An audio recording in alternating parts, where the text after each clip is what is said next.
This is ogforums.com Real Talk, an unfiltered, independent perspective on Acumatica Cloud ERP. My name is Tim Rodman, and I want to mention three things in this pre-recorded intro before we get started. First, thank you to our sponsors. Our first sponsor is Paya. Paya offers Acumatica users a suite of industry-leading payment orchestration tools. Far beyond native Acumatica payments, Paya enables EMV NFC terminals for countersale. They offer a frictionless customer portal through their click-to-pay solution, and they support most e-commerce platforms and point-of-sale solutions used with Acumatica, such as One Retail and AcuPOS. And best of all, omni-channel reconciliation is available for all their solutions. Our second sponsor is DataSelf. DataSelf Analytics is a revolutionary reporting solution that enables organizations to make the most informed decisions faster and easier than ever.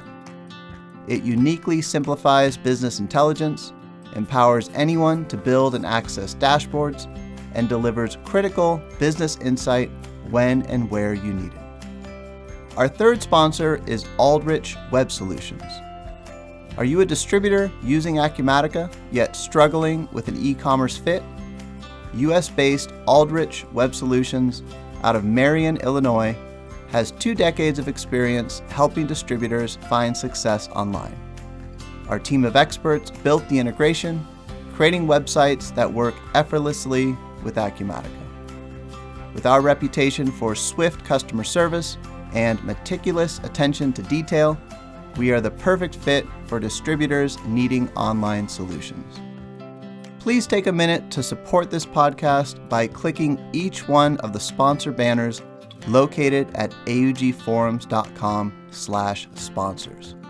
Our sponsors track clicks, and every click helps to support this podcast. The second thing I'd like to mention is that I'm always looking for victims. I mean guests. If you use Acumatica in any capacity, no matter how small, I'd love to talk with you. Check out augforums.com/podcast and click the link near the top of the page to learn more about being a guest on the podcast. Third and finally, I'd love to see you listed on my Rolodex.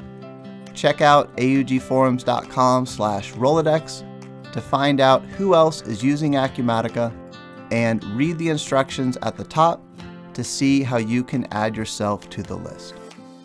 All right, that's it for the pre-recorded intro. Let's get started. Today is Friday, May 3rd, 2024, and this is episode number 132.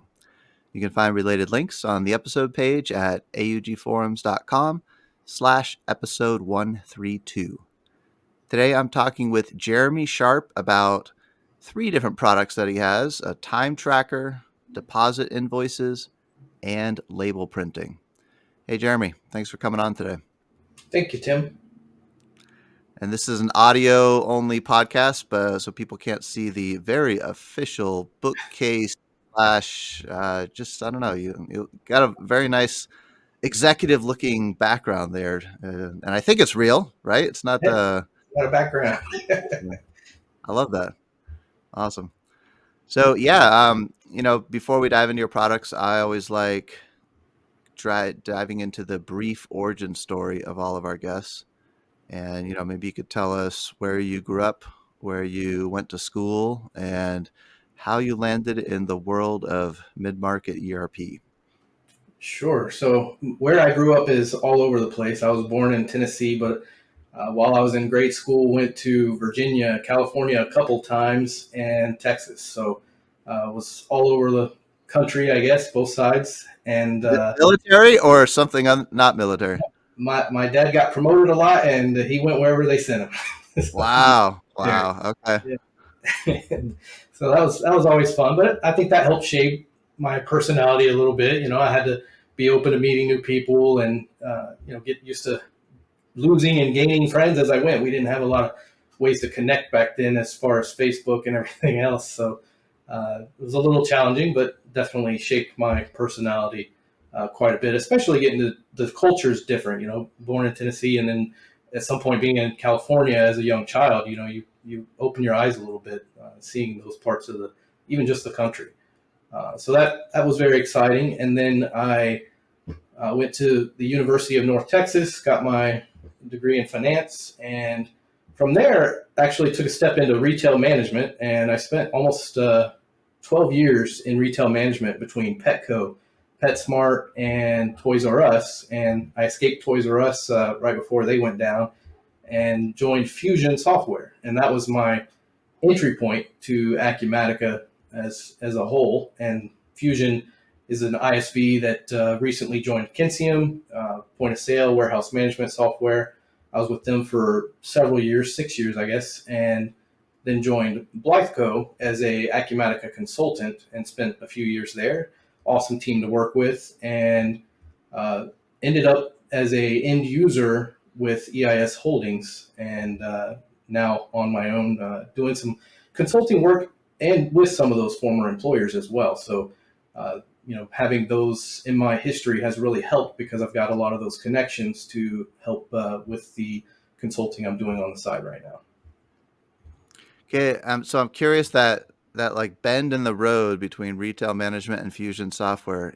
Tell me a little bit more there. Like, were you looking for that? It landed in your lap. What did it feel completely different, or was your retail management sort of prep for that? Tell me how that happened. Yeah, I think the retail management did help with that. I mean, there were several times where my background, I'm dealing with point of sale for over 12 years. That kind of helped be a product manager for point of sale. I understood what the clients were looking for and what they were talking about. So it really helped that side of the background. The introduction was made that my sister actually worked at a bank in the same building as Fusion's office. And the owner of Fusion, Mike Gill, would chat with her, as he's putting checks through at the bank, and she's working there. And one day she just said, "Hey, my brother's pretty good with computers. Would you be hiring?" And because you're working in retail, you're always looking for something else. You're not happy sitting there. So she introduced us, and I was able to get an interview and got the job that way. And I think I fit right in. I hit the ground running with them. Love it. It sounds like you landed in mid-market ERP in a very typical way, which is unpredictable. Well, cool. So it sounds like you also update me there. So you were at Fusion. I think that's where I mostly knew you from Fusion, and primarily on the WMS side. But I'd always assumed you were on the WMS side. Were you working both their WMS and POS products? I worked some on the WMS, but I was the product manager for the point of sale. So that was my primary. And Okay. Matt was always the primary on the warehouse side. But, he helped me and I helped him as far as, with support pieces and everything. But the design and flow of the products, we were a little bit separate there. Okay. And then, let's see. You then at a couple of VARs, you said you were at EIS for a period of time. Correct. And then now you're out on your own. So when I saw you at the summit, which was it wasn't that long ago. It was only, I'm trying to do the math here, like 4 months ago, right? You were like, maybe I'll go out on my own. Like what? Tell us about that transition. Yeah, so I've started, thinking about these product designs and, making investments into the development of those. And I was getting to a point where, I can work on things off hours, weekends, but it was to a point where I wanted to start looking at demoing these products, right? And you can't really say, "Hey, I can meet on Saturdays and Sundays or after, 5 or 6 Monday through Friday." You need to be able to do a demo during normal hours. So that was, that meant I had to move off on my own. And EIS gracious enough to keep me on as part-time. So I still do some consulting work through them. And like I mentioned, I've reached out to Blytheco and said, "Hey, I've got some availability if there's any hours you want to send my way." And I've got relationships with them and a couple of other direct clients. But I've also sold a couple of the products that we brought up. So I've got the time tracker that was built essentially to have a central point to record employee time, whether they're production manufacturing employees or project employees, or neither. You could just be using Acumatica's tasks or any other entity that accepts time activities. So I built that. I've sold one of those. We haven't yet implemented that. That sale just happened last week, so that was the first one. And then the label printing, I've sold one of those as well. And I have a second user that was kind of my beta customer, so not technically sold to them, but they're using it. And so that's really helped out as far as advancing and getting it out into the wild, and make sure that all the parts are clicking, and it's not just in my demo environment. And I do want to dive into each of these three products that you built. Also, while we're still kind of hovering 50,000 foot level, how did you get into these three specific things? And why these three? I guess I'll ask. I kind of chose them as I was going through that process, especially with Blytheco implementations, where I'm implementing multiple Acumatica customers, and I had kind of a focus in projects in construction with Blytheco. Just kind of fell into that as well. But that, as I was going through that, the concept of being able to clock in and clock out for time entry came up time and time again. And these things I started just kind of keeping track and having ideas, and I just kind of kept them in a spreadsheet, right? And I still have, a dozen other things that I jotted down, including being able to run SQL queries directly in Acumatica. Someone else beat me to that one. Yeah. But that was just kind of sat there and put these into a spreadsheet. That became my roadmap. I cherry picked the ones that I just kind of thought were my favorite, that I would be more fun to work with. And I got the estimates from a developer. It's a third-party development that I'm working with. And I one by one just started pushing those out their way, investing in it. So it's completely self-funded, right? I'm designing it. I'm paying the developers to put it together, and they send me the source code along with it. And then when I have more features I want to add, I send those over to them, and the process continues. But I'm sticking with these first three, see if I can get something to bite.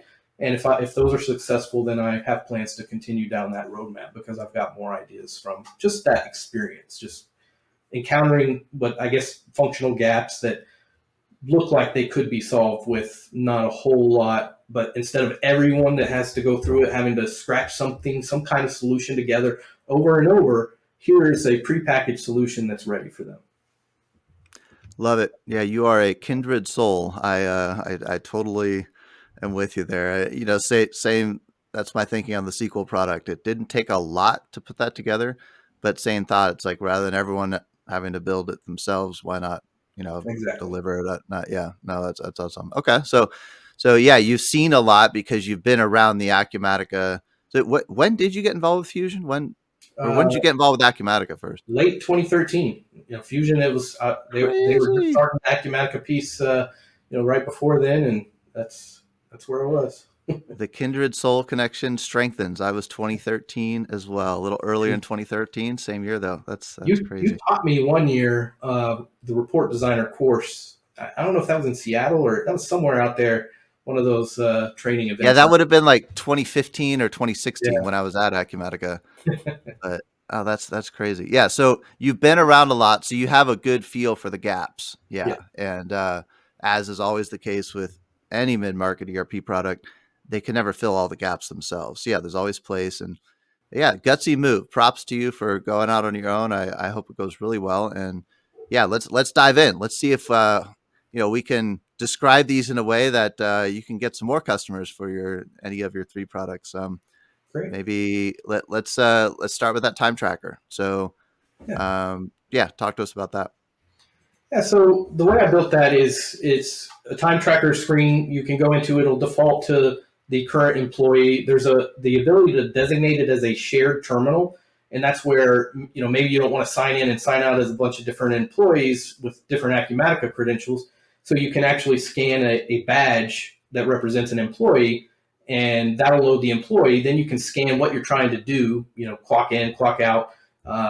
Could be break out, break in, lunch out, lunch in, or you could just be changing what you're working on, which I have labeled as set task.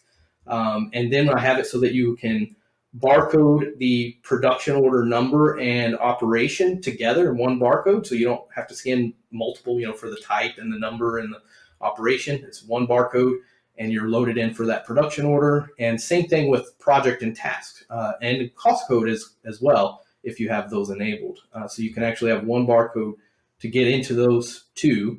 And then it could be a task that you're clocking in and out from. And if you're doing tasks, you can actually set your task from the task, right? So directly on the task screen, instead of going to the time tracker, you could be on the task screen and say, hey, I want to set my task to this task, and do it in one click from there as well.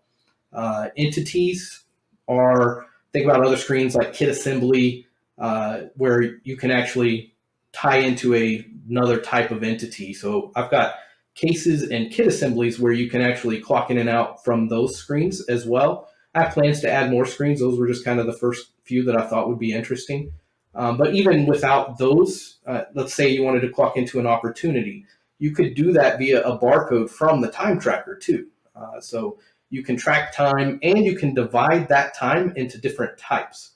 So I've got it set up so that if you're on a kit assembly, as an example, you could actually have activity types that are designated for breaking up the time even further into different categories on a kit assembly. So when you think about light manufacturing scenarios with the kit assembly screen, tracking labor to that and to different activity types on the same kit assembly, it's almost to the level of having operations similar to a production order. So it kind of gives some very neat functionality. And the latter part, that kit assembly, is really what sold it for my first client there.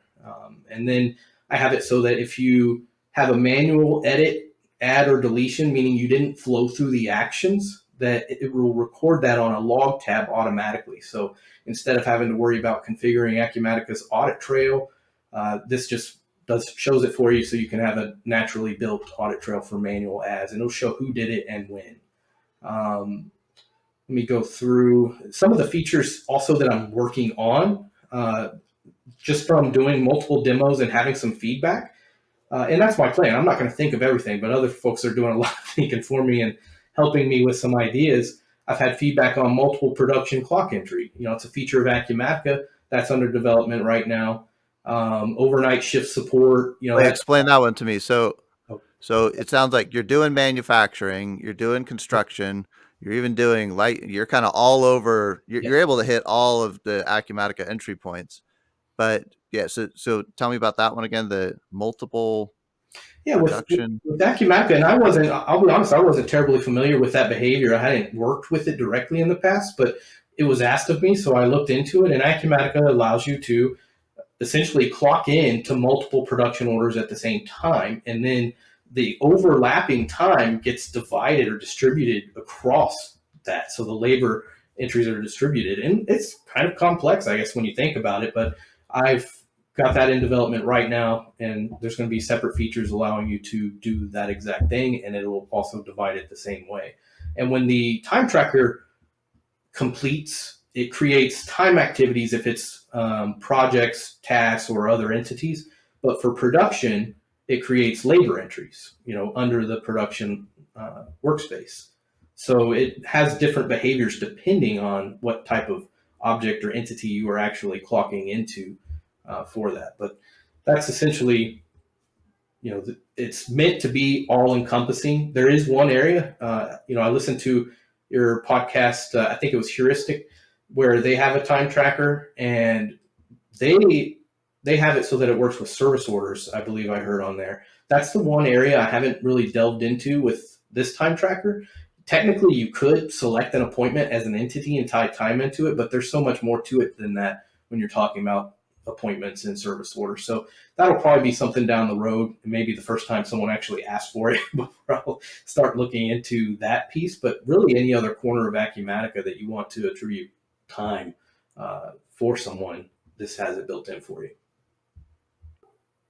So it sounds like you've got a really good start with this thing. And when I mean start, I mean like, blasting out of the gate start. And to me, time tracking, especially in the manufacturing scenario, well, and I guess even in the construction scenario, it all comes down to getting someone to actually do it, right? I think Right. anyone who even just like has to get timesheets from anyone. Anyone who's in charge of that knows that it's always a battle every couple weeks or whenever you get them, and it's always like the same people who are the problem. So the easier you can make it, the better. Let's narrow in on the manufacturing one, just because just I'm picking one. You're in a shop environment. You might have gloves on, etc. Talk to me about first of all, am I this is built still in Acumatica, I assume. You're in the framework, right? 100% in Acumatica, and that's a rule I follow across all of the products. Okay, so these are in Acumatica, and that way, yeah, okay, good. So you talked about scanning a barcode. So how would that work? Like, are you picturing a tablet so that there's a camera built into it? Are you picturing a computer with a scanner, or how do you see that most people using that, or your best example of someone using it? Yeah, I demo it with a computer and a scanner. So just a normal point of sale type scanner. That's how I demo it. But it also works directly from the mobile app. So any from Acumatica's mobile app. So it's built into that. So it can also use any of those features, including the camera built in to do a scan as well. And any of those scenarios can work. And I've seen, you could have a tablet on the wall that someone wants to flash a barcode across and make it quick there. But I've also seen the laptops and PCs on, a workstation right there where they can quickly go and do it. And if the screen is up and just waiting for the barcode for whoever for them to identify themselves. So you scan your barcode to say, I'm employee ABC, and then you scan a barcode for what you're trying to do. And then what entity are you trying to clock into or out of? I think it makes it very simple for them rather than to having to even touch the mouse and do clicks and select, this is my production order number, type, and operation, and even multiple scans. I've tried to keep it very simple to only the necessary scans that you have to do. That's been part of it the whole way. And so you said someone can like clock in with a barcode on their badge, right? Correct. Yes. To identify them, that could be it. It would need to be, at least right now, the employee ID in Acumatica. I've thought about making so you could add a different number or cross reference almost to represent, but right now it accepts the employee ID number. So if that was printed on a badge as a barcode, you can just scan that and identify who is trying to make an entry. Okay. And so, yeah, barcode wise, if I'm in this super grungy manufacturing environment, maybe I don't even need to touch the mouse. The screen's already up. I just pick up the dirty barcode scanner, which there's so many of those available. You can find one that will work in your environment, right? Like you want to make it expensive enough to last long enough, but not too expensive that you can replace it easily. And so all I do is I would scan my badge. This is who I am. And then I would scan that. You even said you do the production order and operation number in one scan. So it's two In one scan. scans.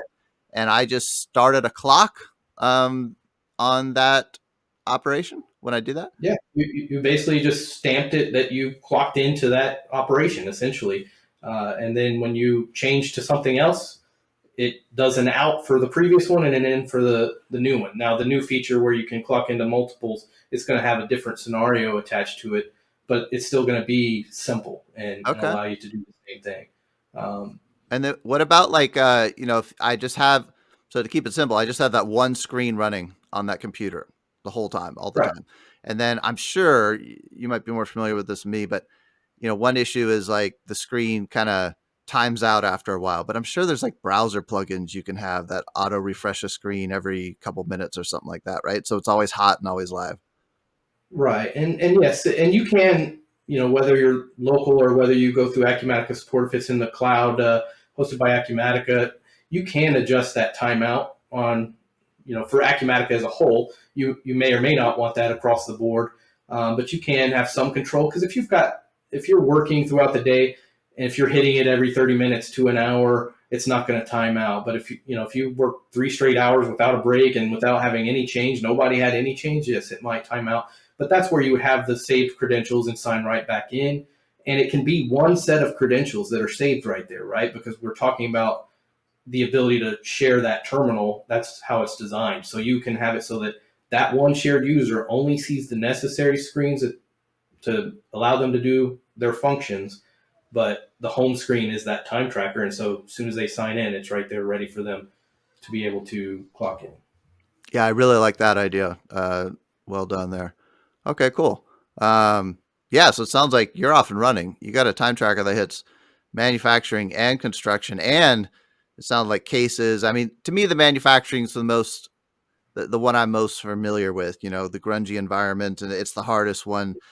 You don't want people clicking around. Construction, I'm less familiar with, but yeah, then you could also do cases, tasks, which you know, maybe people want to do that, but then the light manufacturing scenario, I love that one as well. It sounds like that was one of your first customers, Yeah, which makes sense.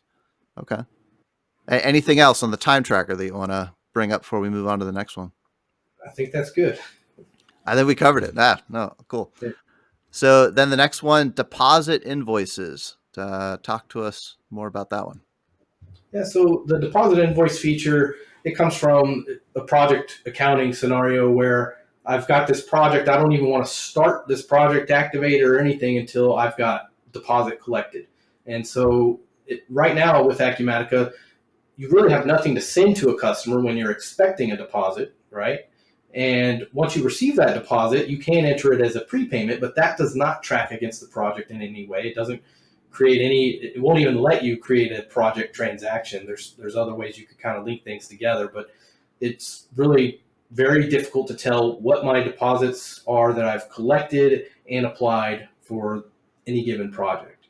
Much less send something to the customer saying, hey, here's your deposit invoice for X amount of dollars. So what I've built is the ability to, at the task level, define whether whether that task is enabled for deposits. So that can be before you've even activated the project. It can be before you've activated the task, because you may, like I said, may not want that active and available out there until you've actually received that deposit. So that's a step. You can also, at the project template level, define a deposit percentage, as well as at the revenue budget line. And then on the project summary itself, you can override and set that deposit percentage as well. So your revenue budget lines will inherit that, and you can override it on each revenue budget line. Ooh, I And like then I've that. Yeah, added, so especially in like maybe not quite a job shop, but something that's smaller projects where I want a 50% deposit by default, and right, sometimes I adjust it up, adjust it down. You'd be able to handle that. Okay. exactly. So if you've enabled for a given task the ability to accept deposits, you can now on the revenue budget tab see a pending deposit amount. So just like if you're familiar with the run project billing process, there's a pending invoice amount. There's with this product a pending deposit amount. And if there is an amount there, then you can push an action to create your deposit invoice.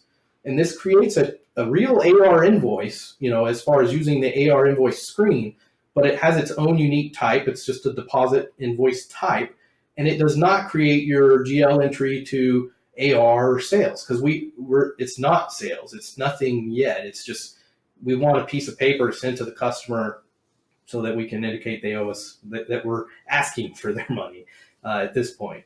So you can have that. That could be $10,000 deposit invoice. Send it to the customer. It's using the same form as the normal AR invoice, but because it has its own type, you can configure that form to do and say different things on it. You can also filter that out of aging reports, because it's not going to be on your aging as far as the GL is concerned. And maybe filter it in for certain, like when you want to see those, right? Say, hey, I want to see the deposit invoices only. And then what happens is that's now showing up as an open deposit amount, meaning I have it out there and on the project. So the revenue budget tab, there's a field.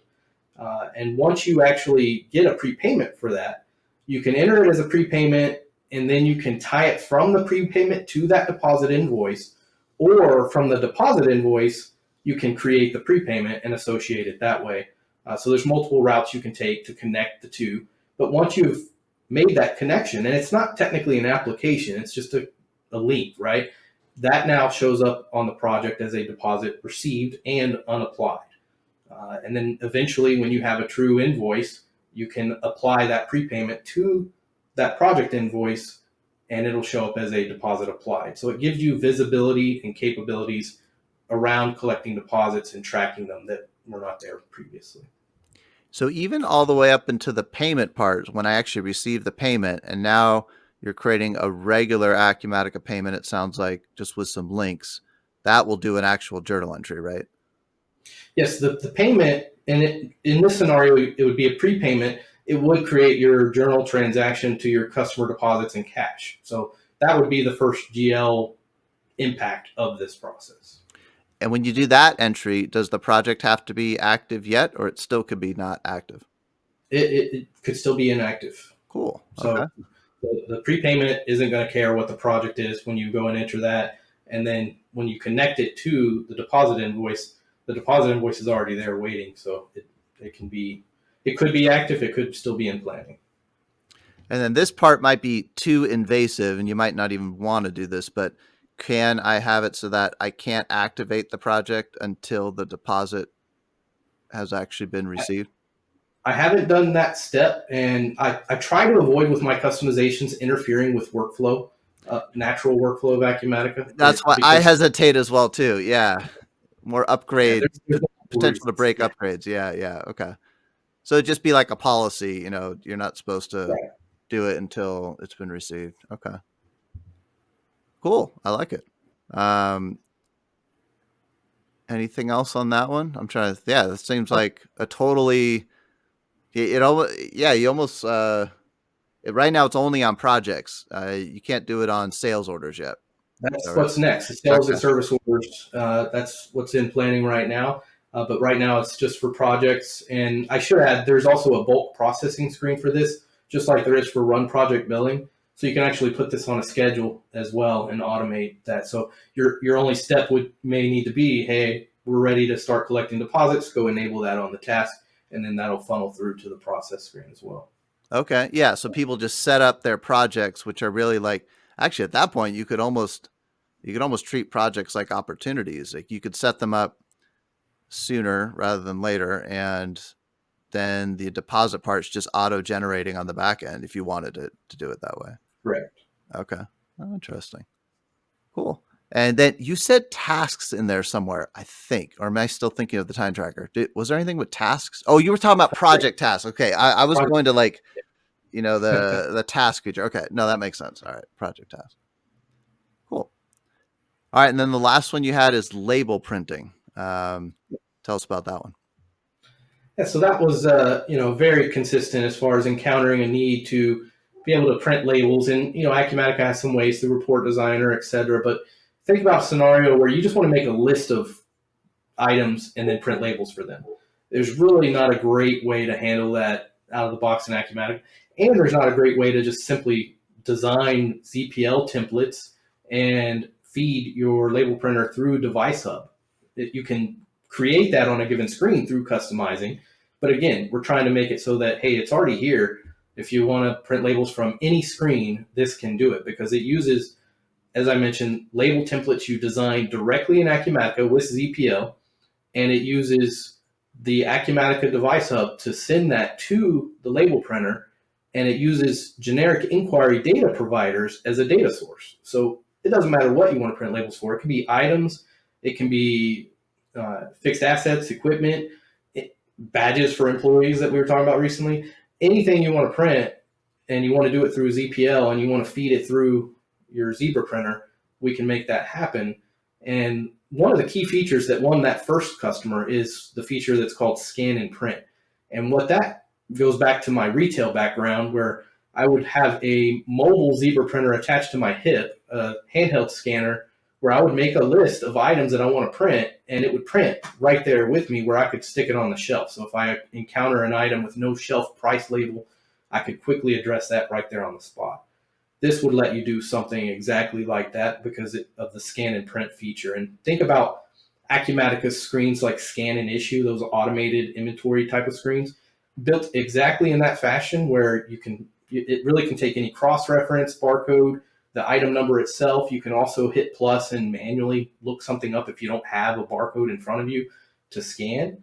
And you can attribute it to a very specific barcode as well. So it could be the customer or vendor barcode, global. You can actually select which barcode type that you're looking for, because that can pass to the eventual printing, right? So, the generic inquiry that's underneath this can actually see what cross-reference was scanned, and that can then, if you wanted to print the customer or vendor information on that label, it could figure out which one based off of that link. So there's a lot of features behind that, and that's what that one customer, that first customer, really liked. They actually left a competitor for this label printing piece. So as my first customer, I couldn't have asked for much more to kind of validate the effort. But that's just one feature. That just works with items. But you can design these label templates and the generic inquiries to feed them off of any screen. And one other example that I've done for them, they want labels from their purchase orders and purchase receipts. Very common. And all I had to do was put a print labels action on those screens through low code customization. And all that does is set a flag, hey, the labels are ready to print. And I did it at the line level so they can either manually select those lines or select all with that action. And then my barcode printing can actually check a box to say that it was printed. So that's how it manages that queue. Your generic inquiry says, hey, these are all ready to be printed. It prints, and then it checks that they were printed. So it's no longer in the queue. Interesting. So uh, I'm backing all the way up to, you said ZPL. That's like, is that the zebra barcode Zebra format? printing language, yes. Okay. So you're basically interfacing between a generic inquiry that I know how to build and the ZPL file format, which I know nothing about. Correct. And I don't need to know anything about the ZPL file format. You take care of that translation. I can take care of that. If you've got IT on your staff that knows EPL, I can show them kind of just because really the only thing different they would need to know is how to plug in the data parameters, when you actually want to insert a piece of data from that inquiry. And I also have it so that you can preview your label right there on the screen. Oh, As you're. okay.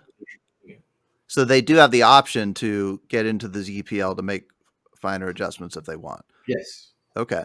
So it sounds a little bit like a report designer fed by a generic inquiry as a data source, except the format of it is ZPL and not an RPX report designer report. Exactly. Yeah, and that's kind of the thought is, if you wanted to create a label by report designer, that's great. But if you want to print labels for this one item or this class of items or something very finite, but not very flexible to go and just make a list. Okay. And yeah, and the report designer problem, this doesn't use report designer at all, does it? No, it does not.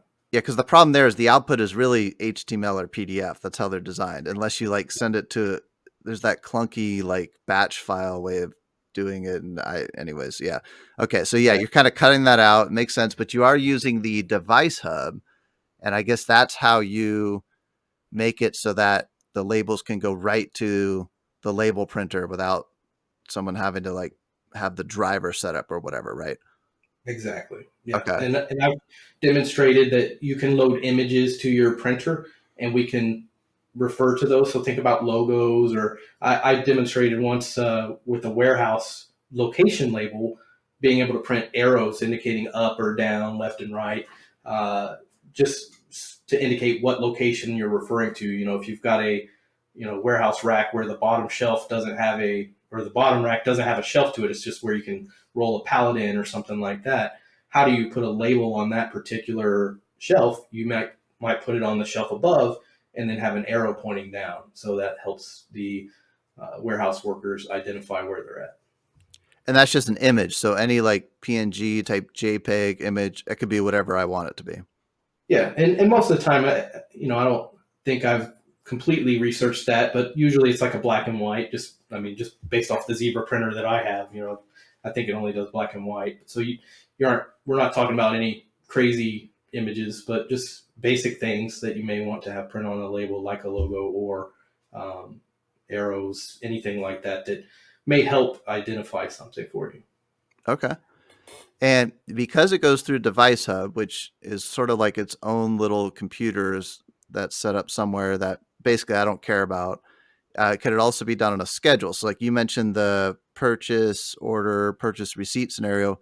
Could I have, at 8 a.m. every morning, all purchase orders that are expected to receive that day print out in the receiving area so they could just scan those in with the barcode scanner.